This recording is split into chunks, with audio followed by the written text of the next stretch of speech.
Ladies and gentlemen, thank you for being on the program. I'm Armando F. Sanchez. Today I'll be your host, and we have a fantastic guest, Judie Rae. Judie Rae, Howling Down the Moon. What a beautiful aspect. And The Rite of Roses by Judie Rae. Poems. This is all poems. But she's not only a poet, she is also a writer. She has a master's degree in professional writing. She's been an author of 4 books for young people, including Nancy Drew Mystery. I always thought Nancy Drew was a person, the author. There's so much I know about that. You have written a great deal also in newspapers, quarterlies, magazines. You've been teaching after 27 years in teaching English, college English. Now you concentrate on your writing articles and essays, primarily related to the life in the Sierra foothills. Wow, well, that's a great choice. You live up there as well. And when you are not writing or gardening, you enjoy hiking and many trails of Nevada County. So you're up in near Sacramento. We had a chance to review a little bit about that information. Let's start with your life. Back when you first picked up a pen or a pencil, piece of paper, and you started writing. How did that happen? My father encouraged my writing. Whenever I wrote anything, he'd have me reading it aloud to his friends, much to my embarrassment. I would say it was in 6th grade, and my teacher separated the class into those who had half dozen chairs for people who were always talking, and he put us over there separate. And our punishment was we had to write an essay and then read it to the class. And I discovered very quickly that I could make people laugh. And so I think his punishment backfired, at least for me, yes. So, do you remember what you wrote? I don't remember, no, but I just specifically remember the class laughing. So now yes. I understand that people that can do that are not only considered great writers, but also great storytellers. Well, in 9th grade, I had a wonderful English teacher who used to invite us to her home. And in those days, that was quite unusual, and encouraged us. And she told me at that time, Judy, you are a writer. You are a wordsmith. And I won't forget that. Yes. Yes. How did you take that information that you were a writer? Well, I so admired her. I thought, well, if she thinks that, maybe that's true. So, yes. So she sort of gave you the blessing and sort of the motivation to continue. And yes, and nudged me forward. Yes. When did you start the idea of publishing your work? My first publishing work was in the 70s, and it was published in a little magazine, an essay I wrote about the frustrations of being an English, at that time, an English major. And the magazine was called Media and Methods. And I immediately marched myself down to Pepperdine University and went through all of their magazines until I found it. And the thrill of seeing my name in print was just overwhelming to me. Xerox the copy. I still have the essay, I believe. Yes. So do you write about a specific issue, or is just sort of whatever comes to you? Really, whatever comes to me. Right now, I'm working on a collection of poems about the relationship between grandmothers and grandchildren. Someone said that relationship is close because they have a common enemy. Run that one by me again? Someone said, and I don't know who, that the reason grandchildren and parents are so close is because they have a common enemy. I didn't catch that. The parents are the common enemy. Yes. So the grandparents are always breaking the rules and the children always. Yes. That's a great perspective. You see, you Yes. already made me think. As a matter of fact, I have a question that was given to me by Cassandra. She's 11 years old. She had a question specifically for you. When you have an idea, do you start writing the poem right away or later? That's an excellent question, Cassandra. And I will tell you that I usually live with the idea for a while. When my children were young, we were fortunate enough to live in the hills, and we had horses and ponies, and their job was to do the raking, but of course they didn't always get to it. So my best ideas often came to me when I was raking horse poop. And I've heard that before. It's when you free your mind by doing something, and it allows the unconscious to come to the forefront. And that's where the poetry comes from, I think. Yes.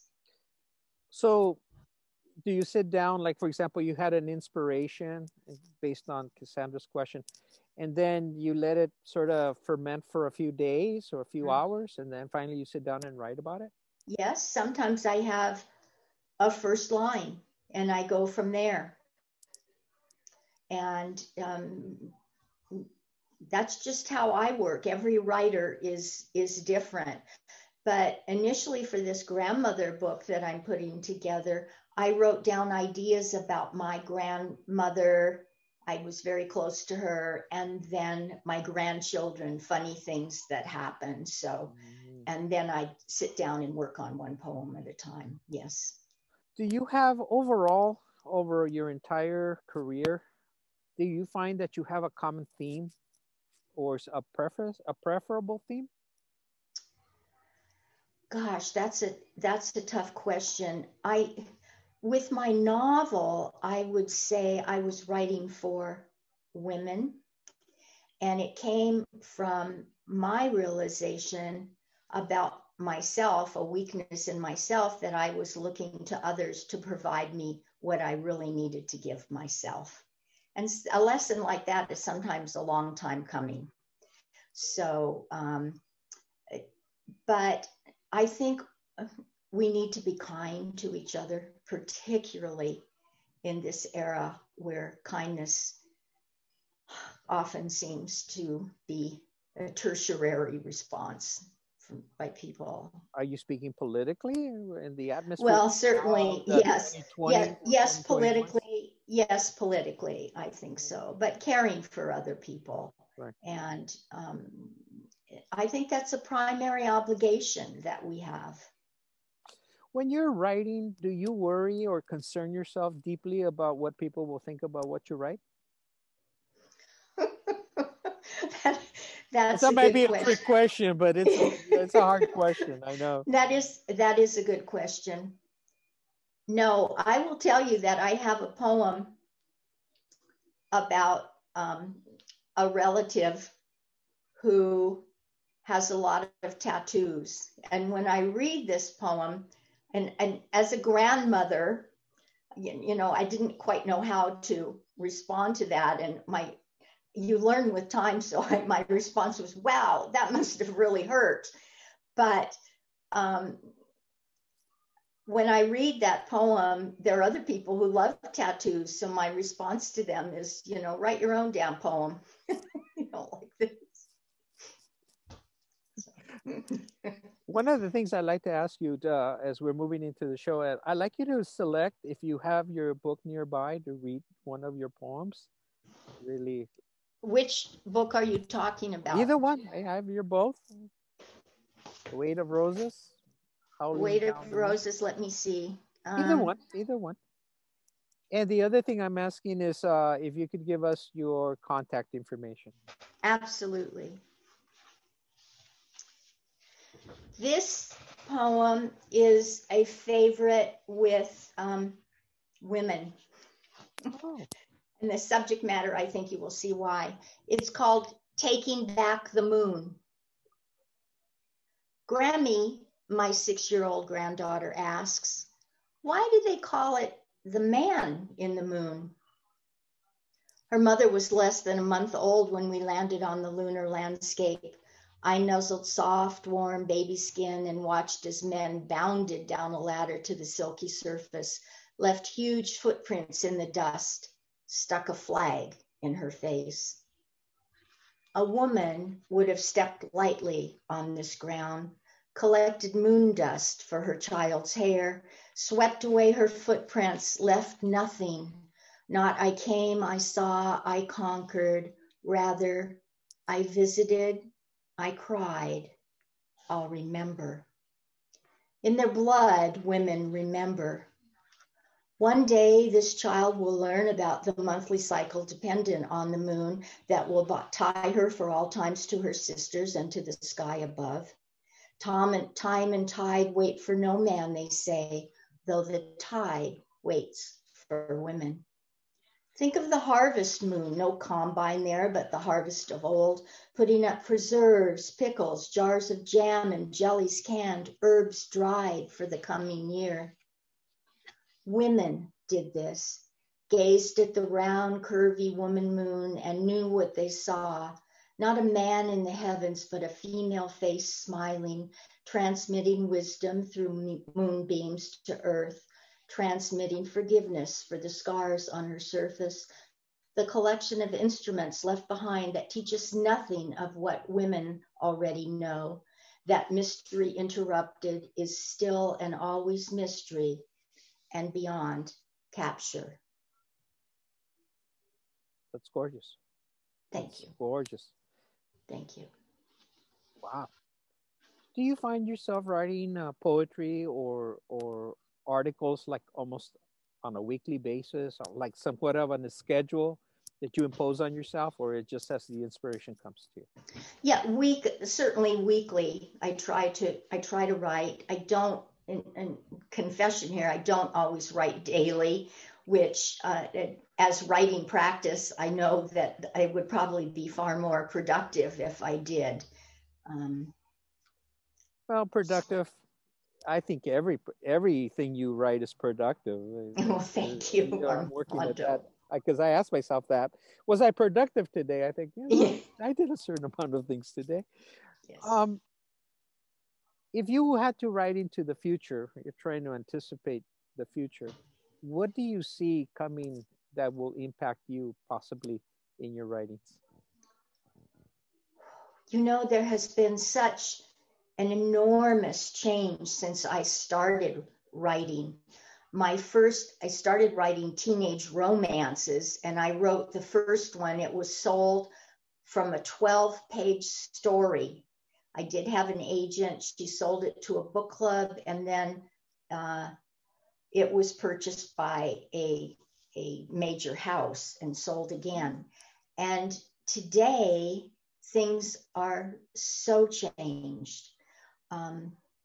People are self-publishing, they're independent publishers, and so it's quite changed. And for those of us who have been around a while, it's a bit mystifying, I think, as well. Do you see this as being a positive thing, that more people can write and sort of go indie on themselves? Or?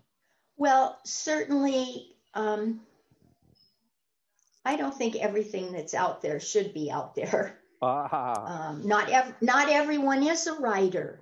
I don't think I tell my classes, I'm doing some online memoir classes, that we all have stories to tell. We do. But that doesn't make everyone a good writer. Maybe their stories are for family only. Whether they're seeking a larger audience is something else again. Yes. And so that opportunity is out there. Yes. I hadn't thought about it. You said something that inspired me, that sometimes people write to be hurtful, to cause damage on other people, to, say bad stories about other people that are still alive or something. So I guess if one does the intention of writing and publishing or posting it on the internet with intent to hurt people, then I think there's some kind of ethic questions here that need to be discussed. And I hadn't really clearly thought of that before until right now. So I want to thank you for that inspiration. Before we move on, where can our viewers and listeners find you? I have a website, www.judierae.com. Okay. Or and my email is on there, but I will give it to you. Sure. It is jrae@gv.net. G is in George, V is in Victor. .net. jrae@gv.net.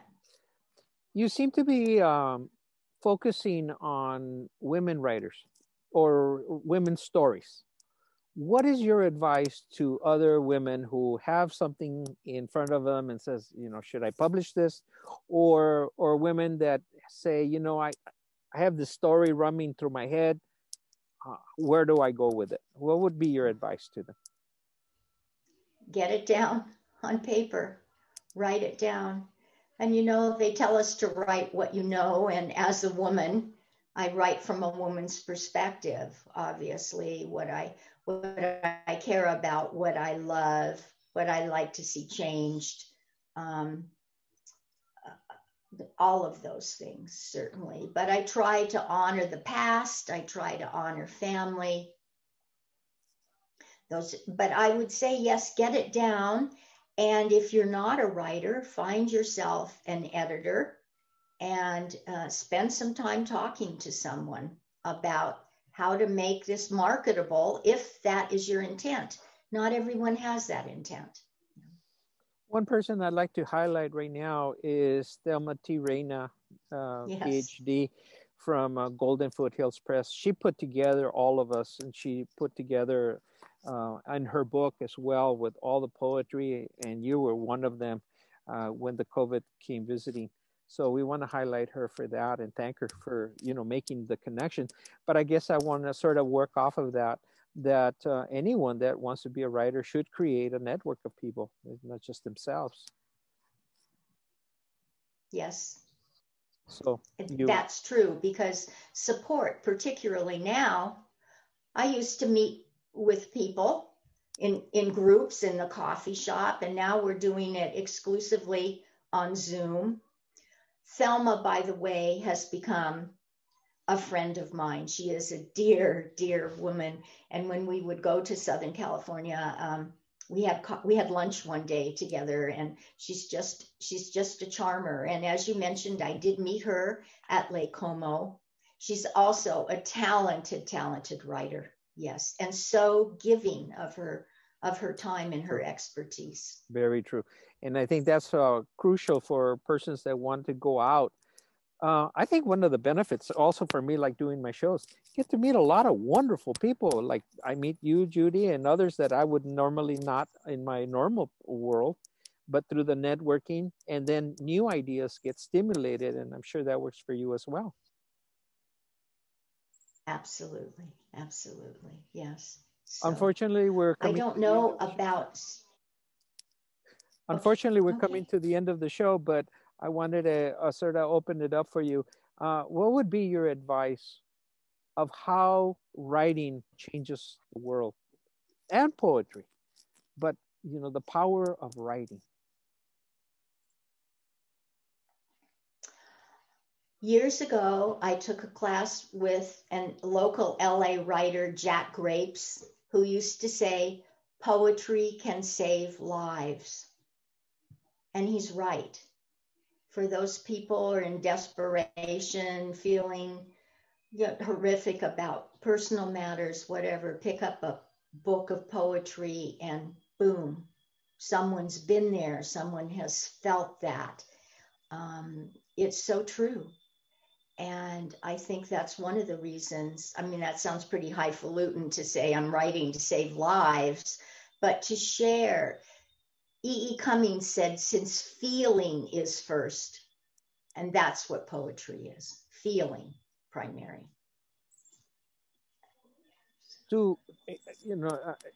I have all these questions.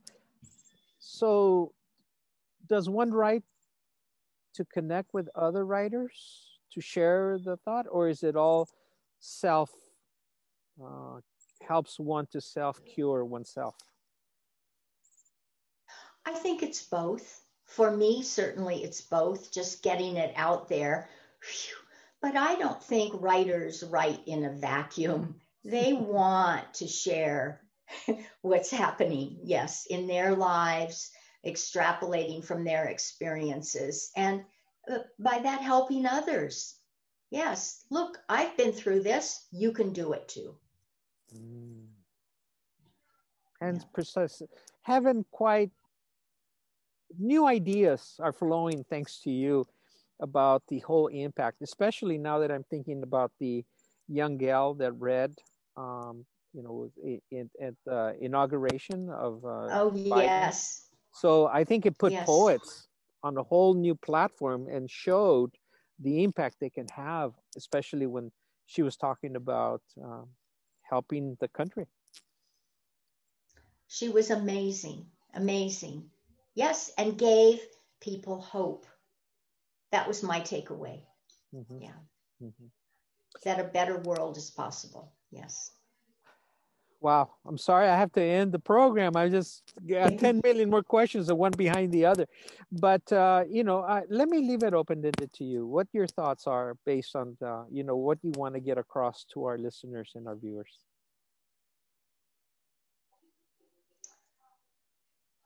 You don't make this easy, Armando.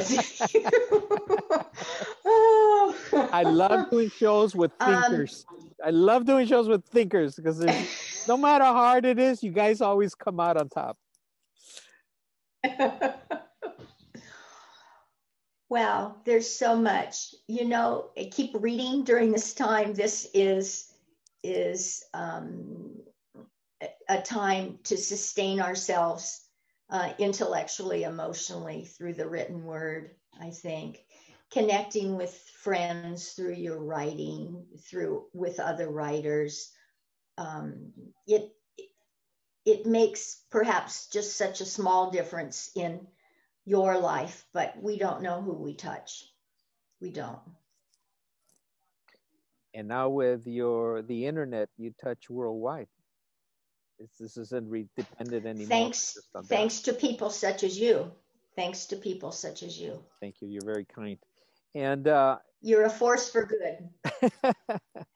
thank you. It's true. I have I walk away with the reward of meeting individuals like yourself, having you motivate my thinking as well as the listeners and the viewers, and that's the purpose why I do it. I think we need to acknowledge your work as well, because I know that writing is a very solitary activity, and you need to be acknowledged for what you're doing. But one thing I always walk away with is you're always open, and by that I mean all the writers and poets I've met through Thelma and others, is that you always have a sense of motivating others to also participate in sharing their word in a written format. And the one sentence that sticks out in my mind that somebody said was, you want to leave your family with some legacy of who you were, because 2, 3 generations down, you're not going to be around, but you leave behind something, like you leave your books behind. And that allows the motivation of other people to say, what I'm tying in with what you said, I was there also with you. I also felt that. I also saw that. So inspirational words. Judie Rae, I want to thank you for taking the time to be in on our program. And again, thank you for writing these books and for sharing them with you and with me. And I hope that our viewers and readers will also look you up. JudieRae.com. Is that correct? Yes. JudieRae.com. JudieRae.com. And people send your questions to you and find more inspiration in your words. Judie, I want to thank you for being on our program, and I look forward to having you back on the show when you have your next book out, which you mentioned you were working on. You have an open invitation. Armando, thank you. Thank you so much. Thank you. The pleasure is all mine. Ladies and gentlemen, I'm Armando F. Sanchez. You can contact me at afsanchez66@gmail.com if you have any questions. And please connect with her. You'll really enjoy following her, reading her books. Submit your questions. Why did you say this? Or how did you say that? Or what inspired you here and there? And just enjoy the blessings of knowing Judie Rae. And also, like you said, the Como poets and Thelma T. Rainer. Thank you, Judie. Thank you.